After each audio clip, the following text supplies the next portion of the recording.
Yes, the title that you saw while clicking on this video is 100% true. Methamphetamine, the very popular Walter White's masterpiece, is originally an ADHD drug. How is that possible, and what's the chemistry behind that, and why methamphetamine is even formulated in that way? We're gonna explain everything about this in this video. It's gonna be very interesting. We'll have lots of interesting and very fantastic information. So without further ado, let's get started. First of all, we're gonna have a quick pharmacology lesson on why does methamphetamine affect ADHD people and treat them? What is even ADHD? What happens inside your brain when you have ADHD? We're gonna explain this right here, so very quickly. We have ADHD, which is an abbreviation for Attention Deficit Hyperactivity Disorder. People who have short attention spans, who are more hyperactive, more usually common in children less than 7 years old. We all know more information. We all know lots of information about ADHD, all right? But we don't really know what happens inside your brain when you have ADHD. All right, let's explain this right now real quick.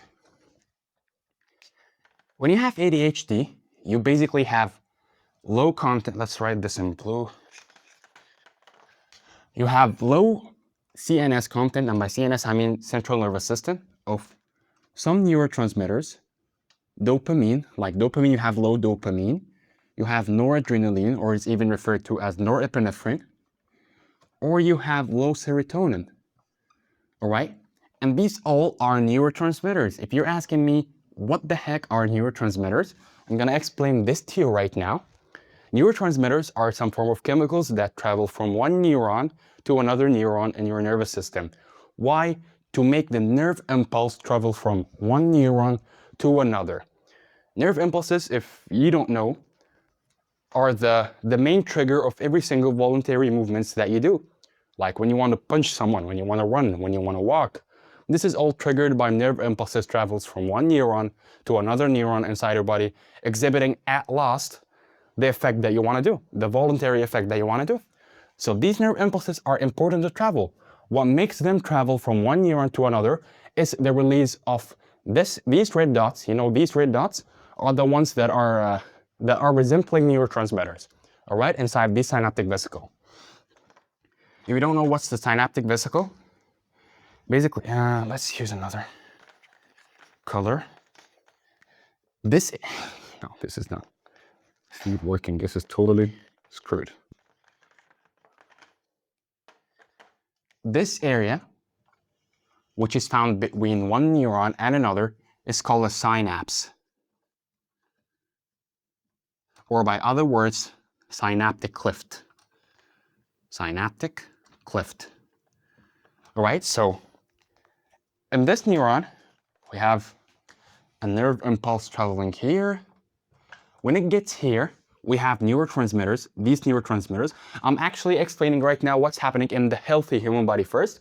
Then I'm gonna say what happens in people who have ADHD, all right? I just told you a summary of the cause, and I'm gonna apply it here after explaining the physiology of a normal human first. All right, a healthy human. Okay, so a nerve impulse comes here, and then we have neurotransmitters inside these synaptic vesicle. Because they're found in the synapse, they're called synaptic vesicles, all right? Synaptic vesicles. Okay? When the nerve impulse comes and it wants to travel from here to here, we open a little part of the synaptic vesicle, allowing these neurotransmitters, dopamine, noradrenaline, or even referred to as norepinephrine, by the way, that's why it's abbreviated NE, norepinephrine, travel from here to here. And the other neuron that they travel to is basically their site of action. By site of action, I mean when they stick to this other neuron, they're gonna make the nerve impulse travel from here to here, right? The nerve impulse, when they stick here, is traveling from here to here, all right? And they're now exhibiting their effect. What normally happens is that we do not want them to stay there forever. We want to pick them up again to use them when we have another nerve impulse traveling from here to here. So we have specific things inside your brain for this, which are called transporters. We have chemical transporters for this. For every single one, we have a transporter. We have a transporter for dopamine transporters. We have a transporter for norepinephrine transporter. We have a transporter for serotonin, which is serotonin transporter. All of these transporters, after these neurotransmitters do their effect, they take them, pick them up, and then put them back inside the synaptic vesicle here. All right? This is the normal process. This is the healthy process that happens inside the central nervous system. And people who have ADHD, they usually, as we mentioned, have low levels of these neurotransmitters, have low levels of dopamine, have low levels of norepinephrine, have low levels of serotonin. So by logic, we can treat these low levels of these substances by two ways. Either by increasing the release of these neurotransmitters from these synaptic vesicles, or either by inhibiting the transporters. Why does inhibiting the transporters make them increase here? Because it makes them stay longer on the site of action. Where does the transporter pick the neurotransmitter from? From its site of action, on here on the other neuron. So if we inhibited the transporters, they're gonna stay more on their side of action, exhibiting more effect. So this is why inhibiting transporters, making a lot of mess here, is also an effective way in treating ADHD and increasing the dopamine, norepinephrine, and serotonin action, all right? We explained ADHD in simple words. Now let's get to methamphetamine. Let's get to the chemistry behind methamphetamine and how does it treat this, all right? All right, first of all, let's talk about the structure-activity relationship of why the structure of methamphetamine is formulated in that way. We're gonna divide it into parts, and then we're explaining why every part of this shape is important for the CNS stimulation effect. CNS stimulation is basically the effect that it does on the brain, which is increasing the dopamine, norepinephrine, and serotonin in the two ways that we mentioned, either by increasing their release from the synaptic vesicle or by inhibiting the transporter that take them back to the synaptic vesicles and make them stay longer on their site of action. What are the important parts of this structure that contribute to this effect? We're going to explain this right now, part by part. So let's first start by this benzene ring that is found inside methamphetamine. This is a benzene ring, or by other words, a phenyl group. All right? This part is important to stay unsubstituted. Why is it important to stay unsubstituted? Because if substituted, this is going to, let's say just if not substituted, this is going to decrease the CNS stimulant activity.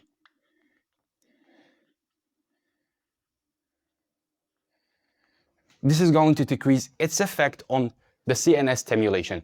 So this needs to stay unsubstituted, all right?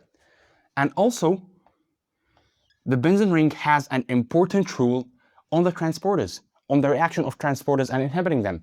So that's why it's very important also for the structure itself. Has a role in dealing with the transporters. All right? All right. So this is about the benzene ring of the structure. There's another important part of the structure, which is the 2 carbon length substituted from the benzene ring. We said that there's no unsubstitution, but if we remove this substitution, it's just going to be our benzene ring, all right? I mean the substitution any other way, except for the main part that's considered an essential part of the structure, right? I know this is somehow considered a substitution, but if we remove it, we're just going to have a benzene ring, all right? This is nothing. So I just mean any other substitution other than that. We have here a 2 carbon length. Here.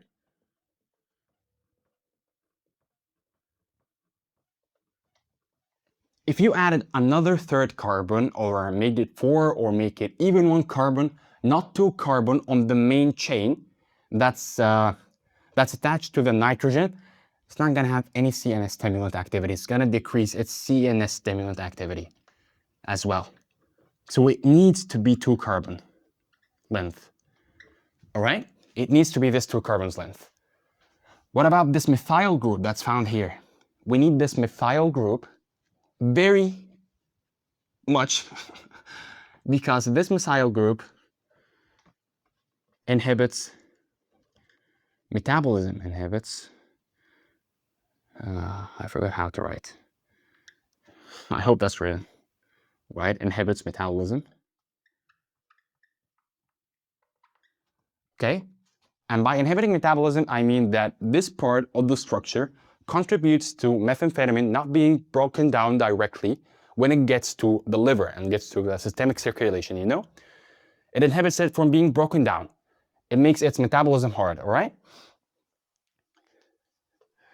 Okay, and what else do we have? Yes, we have a very important rule here as well for this methyl group. If this methyl group is not found in the structure, this structure is going to be inactive. Yes, exactly. Have you heard? This structure is going to be inactive. It's going to be basically phenethylamine. Phenethylamine is, you could say it's the parent of lots of structures that we're going to mention right now. Let me write the structure real quick.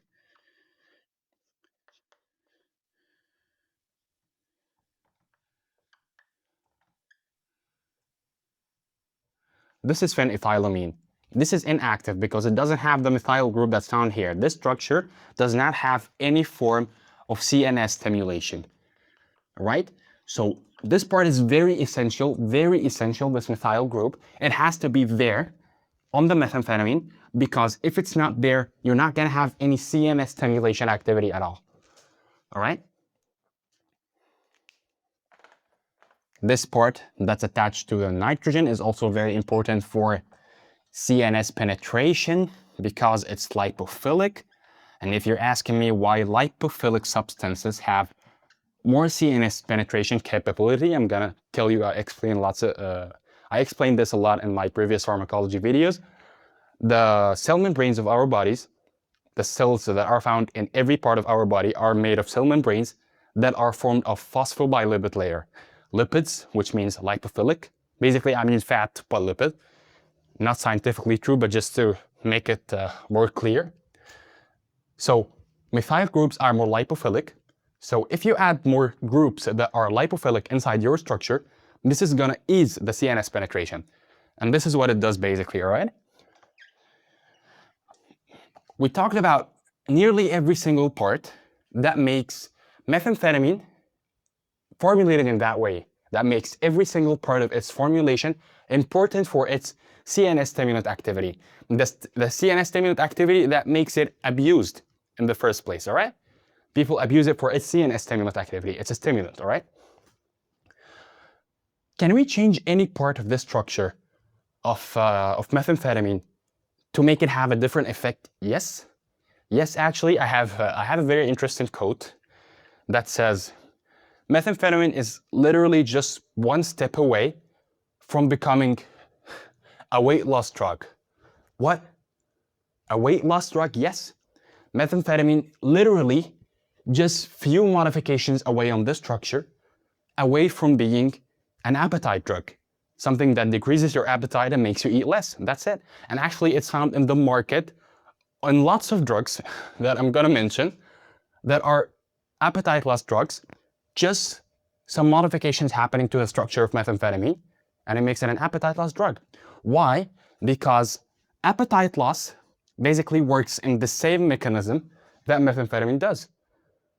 But the main pathway of methamphetamine is increasing the dopamine, norepinephrine, and serotonin, all right? But if you do increase dopamine, norepinephrine, and serotonin away from the CNS stimulant activity, you're gonna have a side effect that is appetite loss.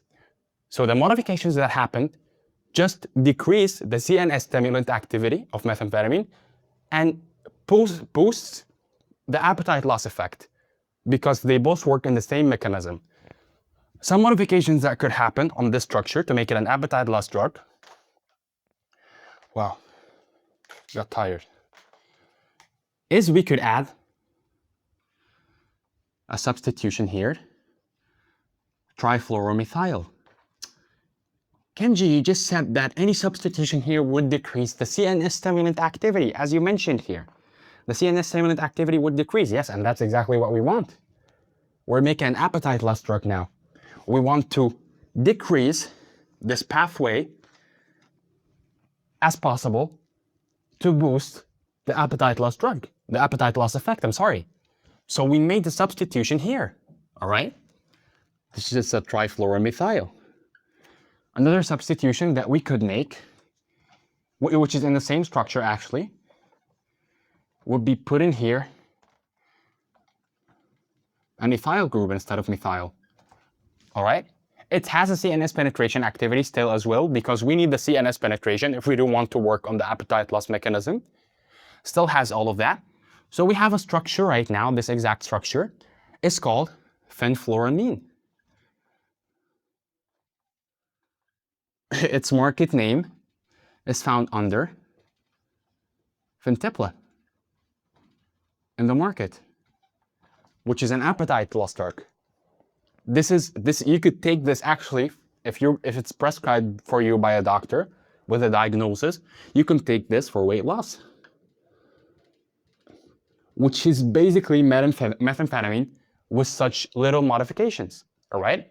What else do we have? You could have another modification made to methamphetamine that also makes it another weight loss drug, which is, let's put this back again, which is adding a methyl group here.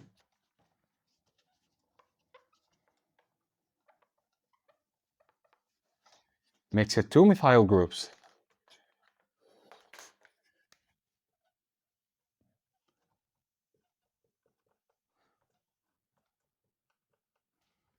What is this going to make? We said that this inhibits metabolism, right? Yes, 2 methyl groups are going to inhibit metabolism even more. This structure is called phentermine. Let's just highlight the new thing that we added. Phentermine. And it's really hard to metabolize because we mentioned a rule that adding a methyl group to this place inhibits metabolism, or doesn't inhibit it, just makes it hard. So adding 2 methyl group is going to make it even more harder. So this structure is called phentermine. It's an appetite loss drug as well, because it shifts towards the mechanism of decreasing the appetite. And it's found in the market under the name Adipex. Another modification happens to methamphetamine, just very little modifications that shifts it from being a very addictive CNS stimulant to an appetite loss drug. This is also for weight loss. All right? So this is fascinating. All of this is actually fascinating. If you know that such a powerful drug, such an addictive drug that harms lots of people, with chemistry and science, could be shifted to something that actually helps people, like ADHD in the first place, and that's why methamphetamine is made. And if you made some modifications to it, it could change to a completely different use, which is using it for having your appetite decreased, for weight loss, for any other purposes, other medical purposes. So this is insane. This is actually really exciting and informative as well. So basically, yes, this is our video for today about methamphetamine. I hope you enjoyed the info inside this video. If you have any feedback, please leave it in the comment. I'll be happy to reply to your comments and interact with you. So thank you so much for your time and have a great day.